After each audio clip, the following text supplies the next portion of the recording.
"It's time," he said.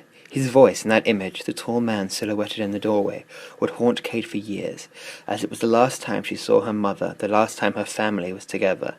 Then the man said something Kate couldn't hear. It was as if a heavy curtain was drawn around her mind, obliterating the man in the doorway, the light, her mother, everything. The woman gathered up the sleeping child, wrapping the blankets around her, and followed the man down the stairs, past the living room where the fire still burned, and out into the cold and darkness. Had she been awake, the girl would have seen her father standing in the snow beside an old black car, her brother and infant sister swaddled in blankets and asleep in his arms. The tall man opened the back door, and the children's father laid his charges on the seat. Then he turned, took Kate from the woman, and laid her beside her brother and sister. The tall man closed the door with a soft thunk. "You're sure," the woman said. "You're sure this is the only way?" The tall man had moved into the glow of a street lamp and was clearly visible for the first time. To a casual passer-by, his appearance would not have inspired much confidence.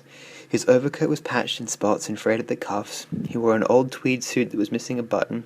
His white shirt was stained with ink and tobacco, and his tie, this was perhaps the strangest of all, was knotted not once but twice, as if he'd forgotten whether he'd tied it, and rather than glancing down to check, had simply tied it again, for good measure.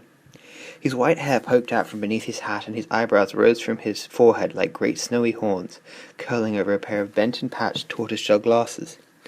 All in all, he looked like someone who had gotten dressed in the midst of a whirlwind, and, thinking he still looked too presentable, had thrown himself down a flight of stairs. It was when he looked in his eyes that everything changed. Reflecting no light save their own, they shone brightly in the snow-muffled night, and there was in them a look of such uncommon energy and kindness and understanding that you forgot entirely about the tobacco and ink stains on his shirt, and the patches on his glasses, and that his tie was knotted twice over. You looked in them and knew that you were in the presence of true wisdom. My friends, we have always known that this day would come.